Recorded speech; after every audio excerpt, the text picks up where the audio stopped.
Metamorphic rock का अध्ययन कर रहे थे, जिसमें हमने देखा कि मेटामॉर्फिक जो रॉक है वो ग्रीक भाषा का शब्द से बनी है, मेटामॉर्फस शब्द से बनी है, जिसका अर्थ होता है रूप परिवर्तन।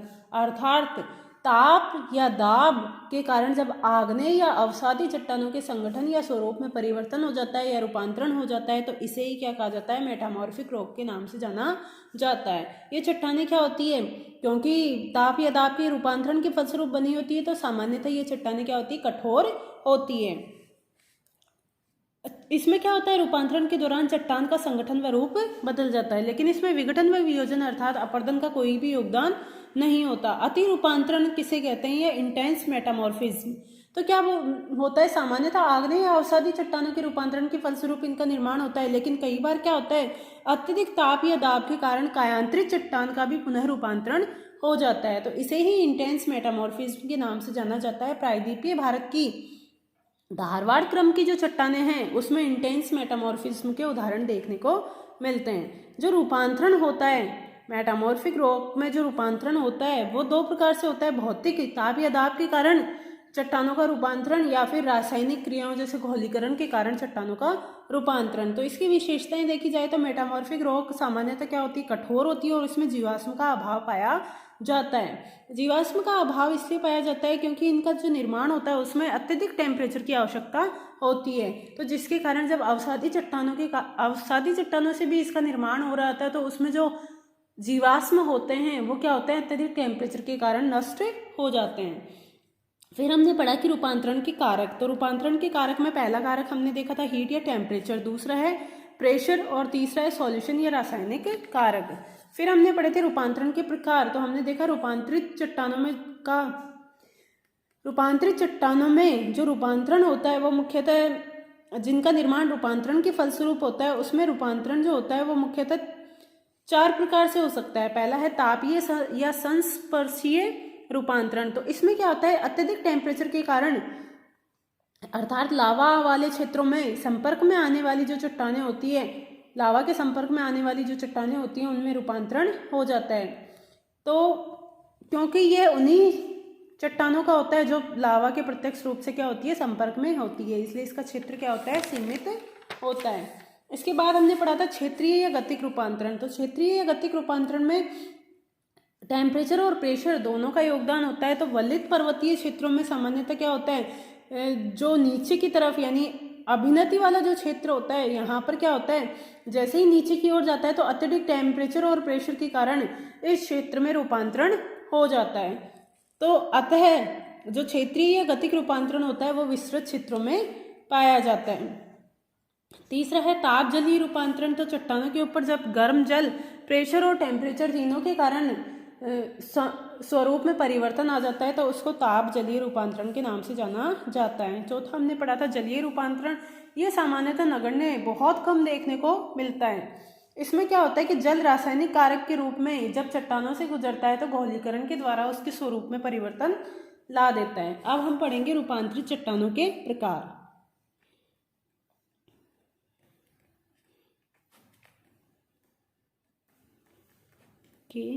प्रकार या टाइप्स ऑफ मेटामॉर्फिक रॉक, तो सामान्यतः निर्माण के आधार पर अर्थात मेटामॉर्फिक रॉक का निर्माण आग्नेय चट्टान से हुआ है या फिर अवसादी चट्टान से हुआ है या फिर कायांतरित चट्टान से हुआ है, इसके आधार पर इसके प्रकारों का निर्धारण किया गया है।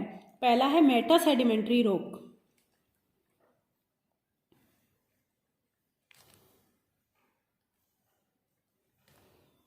मेटा सेडिमेंट्री रॉक, इसको पैरा मेटामॉर्फिक भी कहा जाता है। पैरा मेटामॉर्फिक रॉक, जैसे कि मेटा सेडिमेंट्री नाम से ही दिख रहा है कि ऐसी रूपांतरित चट्टानें या ऐसी मेटामॉर्फिक रॉक जिनका निर्माण अवसादी चट्टानों के रूपांतरण के फलस्वरूप होता है, उनको मेटा सेडिमेंट्री या फिर पैरा मेटामॉर्फिक रॉक के नाम से जाना जाता है। अगर इसके उदाहरण की बात की जाए तो इसके उदाहरण होते हैं स्लेट, संगमरमर,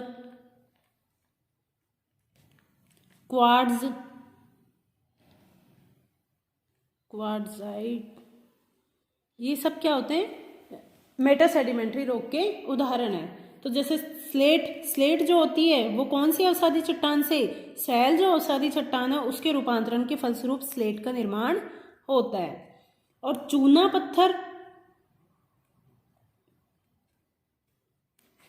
चूना पत्थर के रूपांतरण के फलस्वरूप मुख्यतः संगमरमर का निर्माण होता है।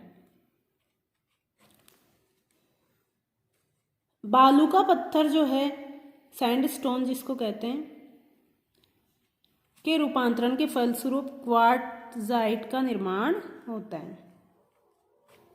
तो ये तो हो गए मेटा सेडिमेंट्री रॉक के उदाहरण। नेक्स्ट है मेटा इग्नियस रॉक।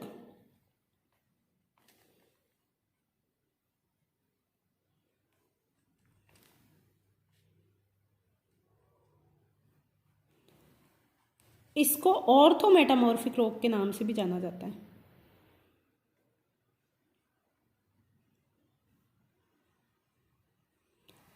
तो मेटा इग्नियस रॉक या फिर ऑर्थो मेटामॉर्फिक रॉक, जैसे कि नाम से ही पता चल रहा है कि ऐसी रूपांतरित चट्टानें या ऐसी मेटामॉर्फिक रॉक जिनका निर्माण आग्नेय चट्टानों के रूपांतरण के फलस्वरूप होता है, उनको मेटा इग्नियस रॉक या फिर ऑर्थो मेटामॉर्फिक रॉक के नाम से जाना जाता है। तो इसके उदाहरण है नीस, एम्फीबोलाइट और सिस्ट। तो ये जो नीस है ये मुख्यतः ग्रेनाइट के रूपांतरण के फलस्वरूप बनता है। ग्रेनाइट के रूपांतरण से नीस का निर्माण होता है। ग्रेनाइट क्या है? आग्नेय चट्टान। बेसाल्ट के रूपांतरण के फलस्वरूप एम्फीबोलाइट का निर्माण होता है।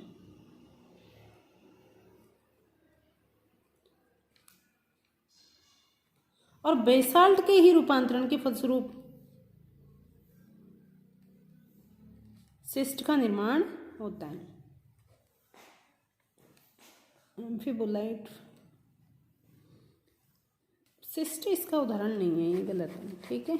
ग्रेनाइट के रूपांतरण के फलस्वरूप नीस का और बेसाल्ट के रूपांतरण के फलस्वरूप एम्फीबोलाइट का निर्माण होता है। ग्रेनाइट और बेसाल्ट दोनों क्या हैं?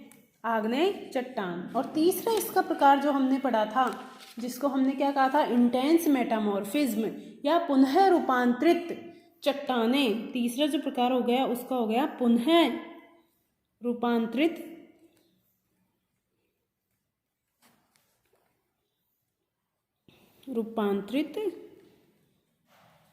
चट्टानें या इंटेंस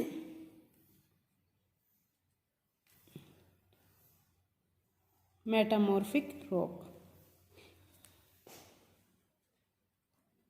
अर्थात ऐसी कायांतरित चट्टानें जिनका निर्माण कायांतरित चट्टानों के ही पुनः रूपांतरण के फलस्वरूप होता है। इसके उदाहरण है मुख्यतः नीस, क्या, सिस्ट, फाइलाइट और सर्पेंटाइन। तो पुनः रूपांतरण के फलस्वरूप निर्मित कायांतरित चट्टानों के उदाहरण है सिस्ट, फाइलाइट और सर्पेंटाइन। तो स्लेट, हमने देखा था स्लेट का निर्माण किससे हुआ है? सैल जो अवसादी चट्टान है उनके रूपांतरण के फलस्वरूप स्लेट का निर्माण हुआ, और स्लेट के पुनः रूपांतरण के फलस्वरूप सिस्ट का निर्माण होता है। फिर नेक्स्ट फाइलाइट की बात की जाती है। स्लेट के रूपांतरण के फलस्वरूप फाइलाइट का निर्माण होता है, और फाइलाइट के भी पुनः रूपांतरण के फलस्वरूप सिस्ट का निर्माण होता है। और ग्रेबो जो है, ग्रेबो के पुनः रूपांतरण के फलस्वरूप सर्पेंटाइन का निर्माण होता है। तो ये हो गई इंटेंस मेटामॉर्फिक रॉक के उदाहरण।